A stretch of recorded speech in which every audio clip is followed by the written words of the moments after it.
The hotel keycard fell from Talia's car like a confession written in plastic. I picked it up from the passenger seat floor, turning the white rectangle over in my oil-stained fingers. Ridge Motel, room 237, the same motel where truckers stopped for cheap coffee and cheaper thrills. My wife had been lying to me. Before we dive deeper into this story, I have one small request. Please subscribe, drop a like, comment, and hit that hype button to boost this channel so more people can discover these incredible Reddit stories. I'm Evan Whitmore, and I fix things for a living. Engines, transmissions, brake lines, anything mechanical that's broken, I can make whole again. But standing in my garage at 7 in the morning, staring at evidence of my wife's betrayal, I realize some things can't be fixed. They can only be destroyed. The rain drummed against the metal roof of my auto shop, a steady percussion that matched my heartbeat. Talia had left an hour ago, claiming she was spending the weekend at her parents' place in Portland. Her goodbye kiss had tasted like lies and cheap perfume. "Another weekend at Mom and Dad's," she'd said, not meeting my eyes. "You know how they worry." I'd nodded, playing the understanding husband while my gut twisted. This was the 4th weekend in 2 months. Either her parents had developed some serious dependency issues, or my wife was screwing around. The keycard told me which one it was. I slipped it into my pocket and walked to my office, a glass-walled cube that overlooked the shop floor. Through the windows, I could see Benny Martinez already at work, under the hood of a Ford pickup. Benny had worked for me for 8 years, ever since I'd bought this place from old Pete Garrison. He was loyal, hard-working, and had the discretion of a priest when it came to keeping his mouth shut. I was going to need that discretion. My phone buzzed. A text from Talia. "Made it safe. Love you." The timestamp showed she'd sent it 3 minutes ago. I pulled up the GPS app linked to her car, a safety feature I'd installed after she'd gotten stranded on Highway 101 last winter. The little blue dot showed her location. Ridge Motel, 12 miles outside town. Not Portland, not her parents' house. Ridge Motel. I sat back in my chair, feeling something cold and sharp settle in my chest. Betrayal has a taste, metallic. I'd been suspicious for weeks, noticing the small changes, the new underwear, the sudden interest in working out, the way she'd started keeping her phone face down during dinner. But suspicion and proof are different animals entirely. The shop's front door chimed, and Marcia Kellerman walked in, shaking rain from her gray hair. Marcia ran the parts counter and had an opinion about everything. She'd been Pete's right hand for 15 years before I took over, and she'd made it clear from day one that I'd better not screw up her well-oiled operation. "Morning, boss," she called out, hanging her jacket on the hook by the door. "Looks like it's going to be a wet one." "Morning, Marcia." I tried to keep my voice steady. "How's the schedule looking?" 3 oil changes, a brake job on the Henderson Civic, and that transmission rebuild on the Chevy. She paused, studying my face with the sharp eyes that missed nothing. "You okay? You look like someone pissed in your coffee." "Just tired," I lied. "Talia's visiting her parents again." Marcia's expression shifted almost imperceptibly. In a town of 8,000 people, everyone knew everyone else's business. If Marcia had heard rumors, she'd keep them to herself until she was sure. That was her way. "Well," she said carefully, "I hope they're doing well." The careful tone told me everything I needed to know. Marcia had heard something. I spent the morning trying to focus on work, but my mind kept circling back to that keycard. Room 237. I wondered who was in there with her. Some traveling salesman? A guy from Portland she'd met online? Or someone local, someone I might know? The thought made my hands shake as I torqued down the lug nuts on Mrs. Patterson's Subaru. At lunch, I drove to the grocery store on Main Street. I needed milk and bread, but really I needed to get out of the shop before I did something stupid like drive to the motel and kick down the door to room 237.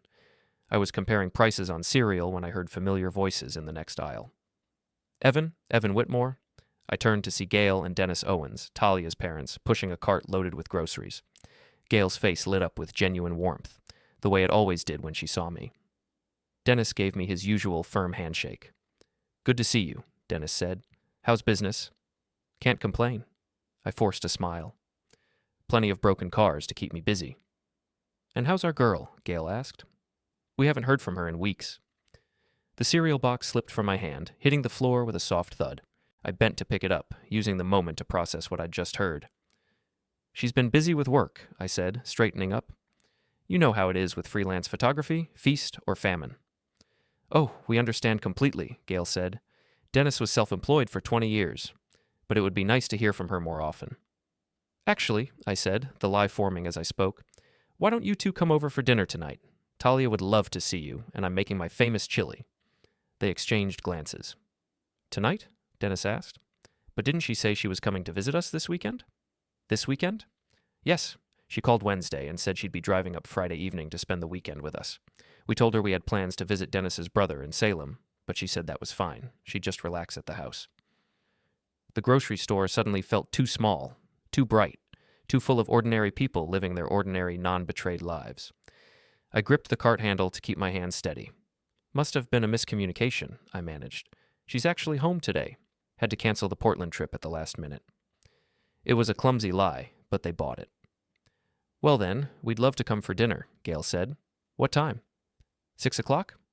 Perfect. Should we bring anything? Just yourselves.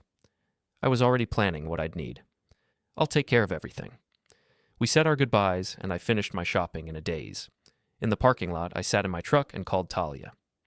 Hey, babe, she answered on the third ring. Her voice had that slightly breathless quality it got when she was lying. What's up? Just wanted to hear your voice. How are your parents? Oh, you know, same as always. Mom's fussing, Dad's watching golf. That's nice. Tell them I said hello. I will. Listen, I should go. We're about to sit down for lunch. Of course. Love you. Love you too. The line went silent. I sat there for a long moment, listening to the rain on the truck's roof. Then I pulled out the hotel keycard and stared at it. Room 237. I had 6 hours to prepare for the most important dinner party of my life. The evidence was spread across my kitchen table like a hand of cards that would win me everything or cost me everything. I'd been busy since leaving the grocery store. First, I'd driven past Ridge Motel. Talia's Honda was parked outside room 237, next to a silver Audi with dealer plates. I'd taken photos with my phone, making sure to capture both license plates clearly. Then I'd come home and gotten creative. The cloud backup on Talia's phone had been my idea, sold to her as a way to protect her photography work. She'd agreed without thinking about what else it might back up. Text messages, for instance. Call logs, photos. I'd spent 2 hours going through everything, printing the most damning pieces. The text thread with someone named Travis made my stomach turn. And Travis. Can't stop thinking about last night, Talia. Me neither. When can we do it again? Travis. This weekend. Got us the same room, Talia. Perfect. I'll tell Evan I'm visiting my parents. Travis. Your husband's an idiot. Talia. Don't be mean. He's just predictable. The word hit like a physical blow. There were photos, too. Selfies of Talia in lingerie I'd never seen, taken in what looked like an expensive bedroom. A picture of her and a man I didn't recognize, both naked from the waist up, his hands on her breasts. Travis, apparently. Travis with his silver Audi and his dealer plates and his opinion about my intelligence. I printed everything and organized it in a manila folder. Then I started cooking. Chili was one of the few dishes I'd mastered, learned from my grandmother who'd raised me after my parents passed away. The ritual of browning the meat, chopping the onions, measuring the spices, it helped calm my nerves and gave me time to think. Gail and Dennis would arrive at 6, expecting to see their daughter. Instead, they'd get a front row seat to the destruction of their son-in-law's marriage. I felt bad about involving them, but they deserved to know what kind of person their daughter really was. At 5:30, I called Talia. Hey, she answered, and I could hear a man's voice in the background. What's up? Your parents are coming for dinner. Silence. Then, what? I ran into them at the store. They mentioned they hadn't heard from you in weeks, so I invited them over. They'll be here at 6. Evan, I can't. I'm in Portland, remember? Then you'd better drive fast. I hung up before she could respond. The chili was simmering when Gail and Dennis arrived, right on time. Gail carried a bottle of wine and a homemade apple pie. Dennis wore his good shirt, the blue one Talia had bought him for Christmas. Smells wonderful in here, Gail said, kissing my cheek. Where's Talia? She'll be here soon. Traffic from Portland, you know how it is. We made small talk while I set the table. Dennis told me about his brother's new boat. Gail asked about business at the shop. Normal conversation between people who genuinely liked each other, which made what was coming even harder. At 6:20, Talia's Honda pulled into the driveway.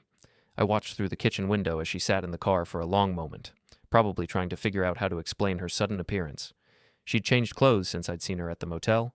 The red dress was gone, replaced by jeans and a sweater that made her look younger, more innocent. The front door opened, and she walked in with a bright smile that didn't reach her eyes. Mom, Dad, What a wonderful surprise. She hugged them both, playing the loving daughter while shooting me looks that could cut glass. I smiled back, enjoying her discomfort. Evan invited us when we ran into him at the store, Gail said. He said you'd canceled your Portland trip. Yes, well, work came up. You know how it is. Of course, dear. We're just happy to see you. We sat down to dinner, and I played the perfect host. I served the chili, poured the wine, asked about Dennis's golf game. Talia picked at her food, her appetite apparently ruined by stress. This is delicious, Evan, Dennis said. You've outdone yourself. Thank you. I had some time to really focus on it today. Didn't you have to work? Talia asked. I closed early, wanted everything to be perfect for tonight. The manila folder sat on the kitchen counter, just visible from where we sat. Talia had noticed it. I could tell by the way her eyes kept drifting in that direction. So, Talia, I said, cutting a piece of cornbread, how was your weekend in Portland? She nearly choked on her wine. It was fine, quiet. Did you get any good photos? A few? I'd love to see them. They're still on my camera. Of course they are. The conversation continued, stilted and strange. Gail and Dennis seemed to sense the tension, but couldn't identify its source. They kept trying to lighten the mood, telling stories about their week, asking about our plans for the holidays. Finally, as Gail served the apple pie, I decided it was time. Actually, before we have dessert, there's something I need to share with you all. I stood and walked to the counter, picking up the manila folder. Talia's face went white. Evan, she said quietly. Don't. Don't what? Gail asked, looking between us. I sat back down and placed the folder in the center of the table. I found some things today that I think you should see. Evan, please? Talia's voice was barely a whisper. I opened the folder and pulled out the first photo. Talia's Honda parked outside room 237 at Ridge Motel next to the silver Audi. I placed it in front of her parents. This was taken this afternoon, around 1 o'clock. Dennis picked up the photo, studying it with the careful attention he'd once given blueprints in his engineering job. This is your car, Talia. I can explain. Can you? I pulled out the printed text messages. Because I'm having trouble understanding these. Gail read over her husband's shoulder, her face crumpling as she processed the words. The casual cruelty of calling me an idiot. The casual way Talia had lied about visiting them. Oh, honey, Gail whispered. How could you? Talia was crying now, mascara running down her cheeks. You don't understand. Evan and I, we've been having problems. Have we? I asked. Because this is news to me. You're never here. You're always at the shop, and when you are home, you're thinking about work. I felt invisible. So you decided to sleep with someone else? Evan, Gail gasped at my language, but Dennis put a hand on her arm.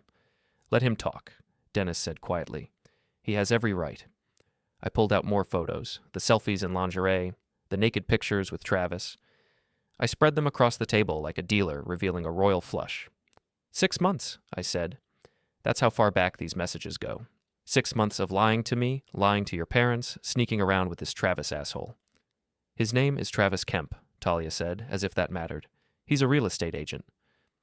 I don't care if he's the Pope. You're married to me. A marriage that's been over for years. The words hung in the air like smoke. Gail was crying now too, and Dennis looked like he'd aged 10 years in 10 minutes. If that's how you felt, I said, you should have asked for a divorce. Instead, you chose to humiliate me. I stood up and walked to the kitchen window. Outside, the rain had stopped, and the evening light was fading to purple. In a few hours, this would all be over. My marriage, my life as I'd known it, everything. But I wasn't done yet. I want you out of my house, I said without turning around. Tonight. Evan, Gail started. Not you, I said. You're welcome here any time, but she needs to leave. I heard Talia's chair scrape against the floor. When I turned around, she was standing, her purse clutched in her hands. I'll come back for my things tomorrow. No, you won't. I'll pack them and leave them at your cousin Sasha's place. You can't just throw me out. Watch me. She looked at her parents, hoping for support, but they couldn't meet her eyes. The evidence was too damning, the betrayal too complete. This isn't over, she said. Yes, it is.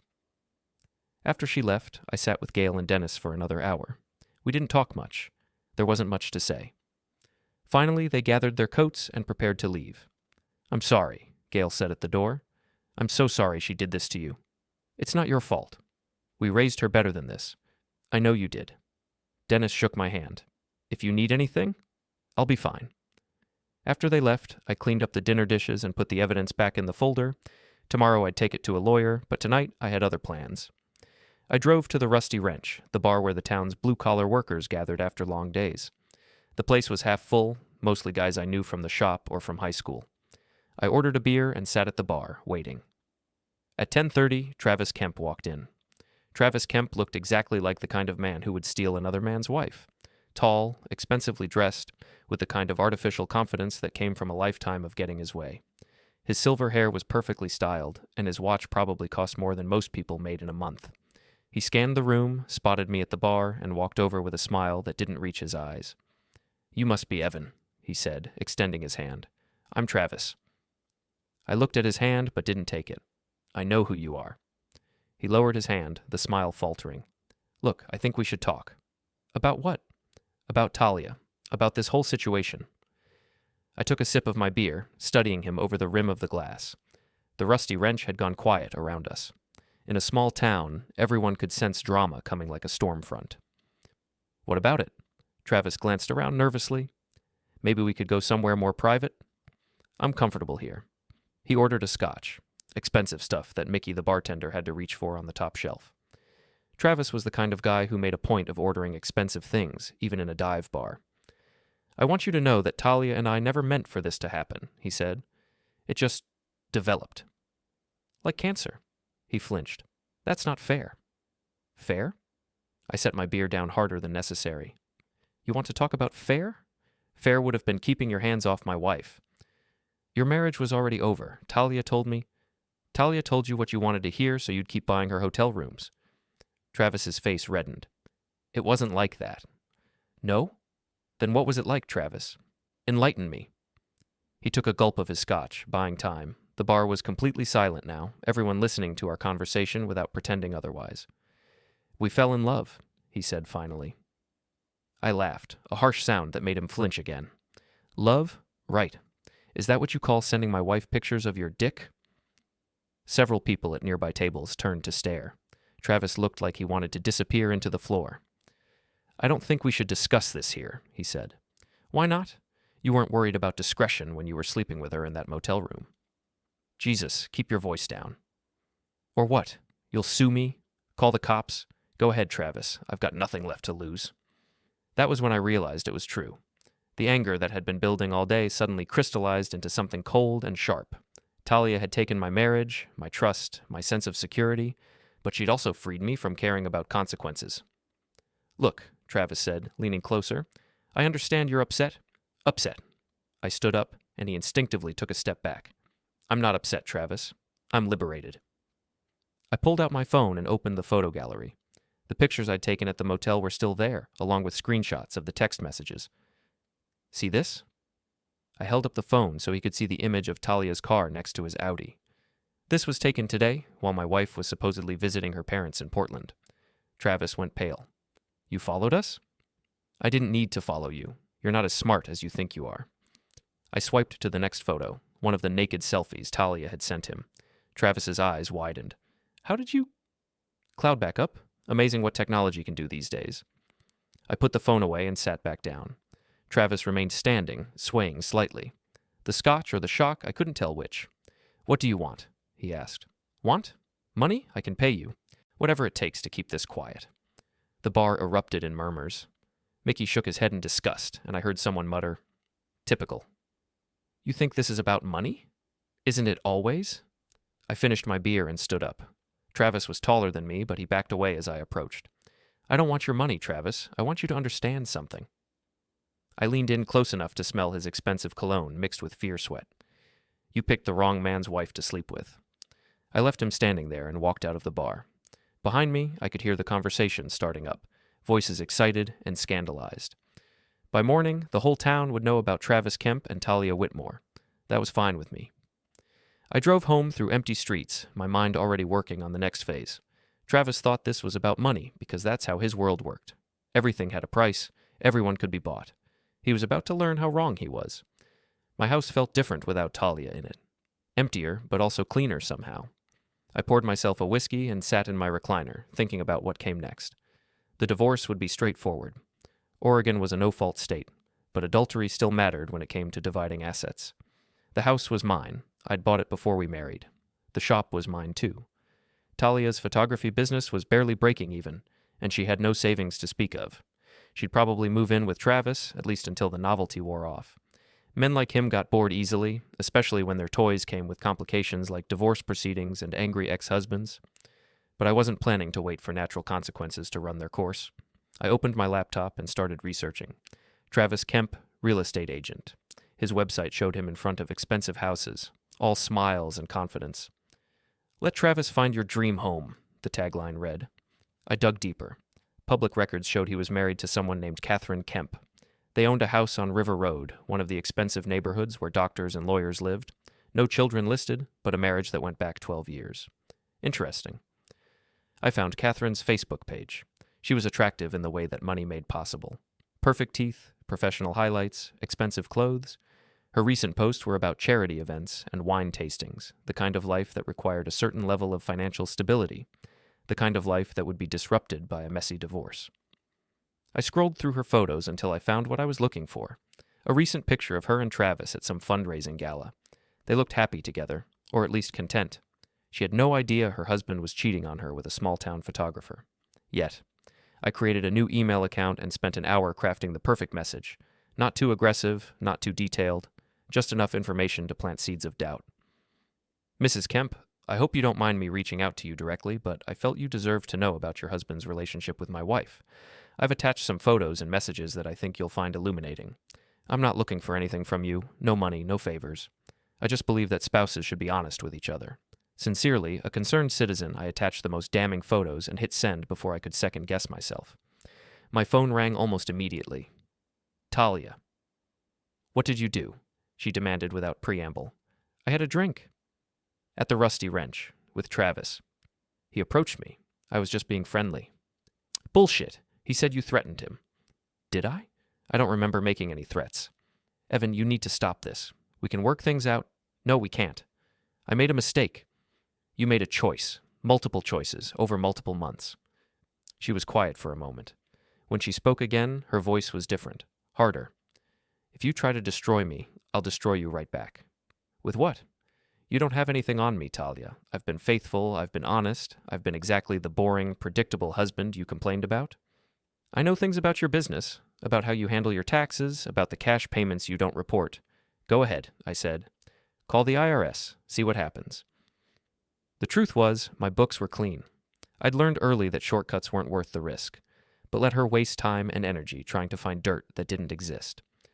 "You're going to regret this," she said. "I already regret it. I regret marrying you. I regret trusting you.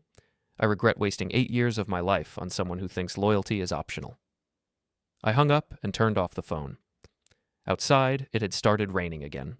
I stood at the kitchen window, watching water run down the glass, and felt something I hadn't experienced in months. Peace. Catherine Kemp called me the next morning. I was under the hood of a Chevy Silverado, replacing a water pump, when Marcia stuck her head into the bay.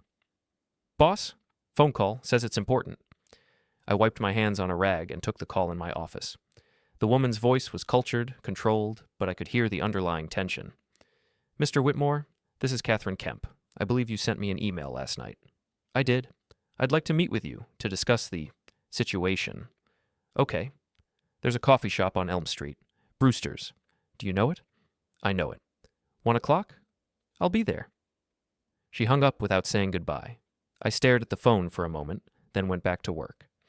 The water pump wasn't going to replace itself, and I found that mechanical problems were easier to solve than human ones. Brewster's was the kind of place that served $15 salads and called coffee artisanal. I felt out of place in my work clothes, but Catherine Kemp looked perfectly at home. She sat at a corner table, wearing a cream-colored sweater that probably cost more than I made in a week. She was prettier in person than in her photos, but there was a brittleness to her that suggested she was holding herself together through sheer will. "Mr. Whitmore." She didn't offer to shake hands. "Thank you for coming." I sat down across from her. "Call me Evan." "Evan." She tested the name like she was trying on a new accent. "I assume you know why I wanted to meet." "Your husband is sleeping with my wife." She flinched slightly at my directness. "Yes." A waitress approached, and Catherine ordered a latte.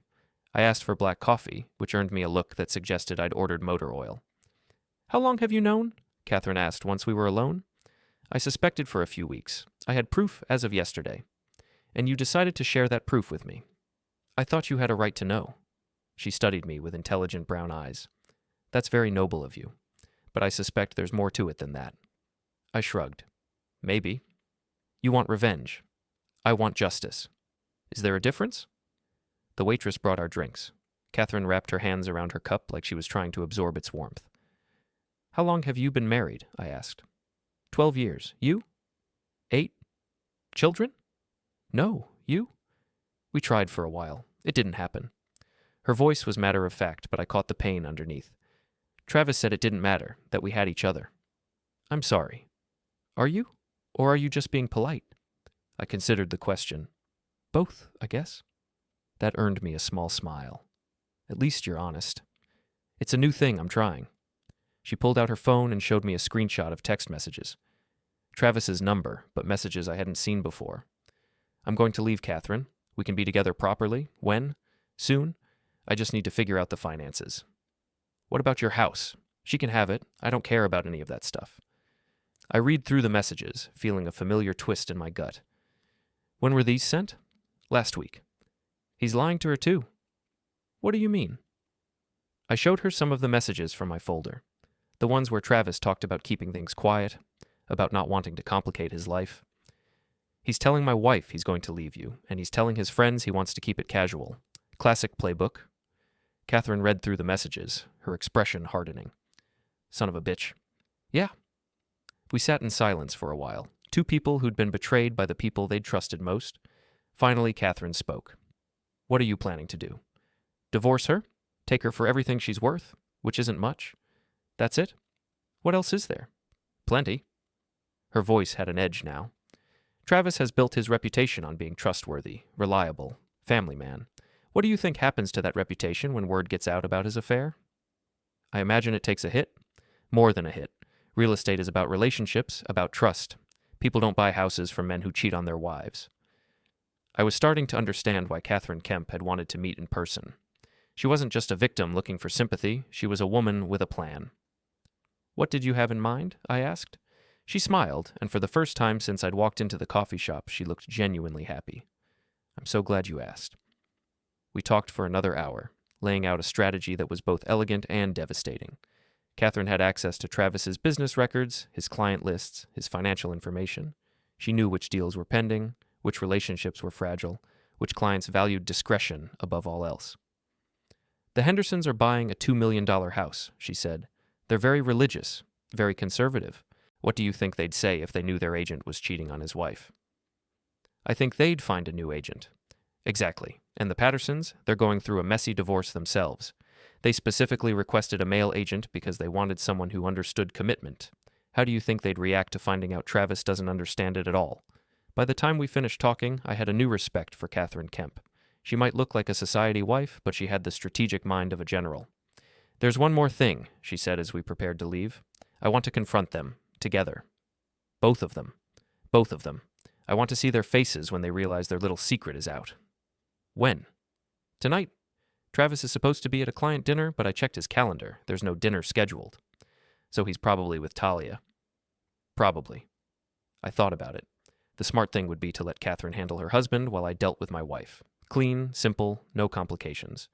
But I'd stopped caring about the smart thing. Okay, I said. Let's do it. We exchanged phone numbers and agreed to meet at 7. As I drove back to the shop, I felt something I hadn't experienced in months. Anticipation. Talia and Travis thought they were so clever, so careful. They had no idea they were about to discover what happened when you betrayed the wrong people. The afternoon dragged by. I tried to focus on work, but my mind kept drifting to the evening ahead. Benny noticed my distraction. You okay, boss? You seem wound up about something. Just personal stuff. The wife? I looked at him sharply. What about her? Nothing specific, just, small town. People talk. What are they saying? Benny shrugged. That she's been spending a lot of time away from home, that maybe things aren't so good between you two. Things are fine, I lied. Sure they are. He didn't sound convinced. Look, If you need to talk, I don't. Okay, but if you change your mind, I'm here. I appreciated the offer, but talking wasn't what I needed right now. What I needed was closure, and I was about to get it. At 6:30, I locked up the shop and drove home to change clothes. Catherine had suggested we dress nicely for our confrontation. If we're going to destroy their lives, she'd said, we should look good doing it. I put on my best shirt and the tie Talia had bought me for our anniversary last year. The irony wasn't lost on me. My phone buzzed with a text from Catherine. Found them. Ridge Motel, same room as yesterday. Ready when you are. I typed back, on my way. As I drove toward the motel, I thought about what I'd say to Talia when I saw her. Part of me wanted to scream, to let 8 years of hurt and anger pour out all at once. But another part of me wanted to be cold, controlled, devastating. I decided to let the moment choose for me. The Pine Ridge Motel looked even seedier at night, its neon sign casting pink shadows across the parking lot. Catherine's BMW was parked near the office. She got out when she saw me, looking elegant and dangerous in a black dress that probably cost more than my truck. Room 237, she said. They're both in there. How do you know? She held up a keycard. I called the front desk, told them I was Travis's wife and that he'd locked himself out. Amazing how helpful people can be. We walked across the parking lot together, our footsteps echoing off the concrete. At room 237, Catherine paused with her hand on the door. Ready? She asked. Ready. She slid the keycard into the lock and the light turned green. Let's go ruin their evening.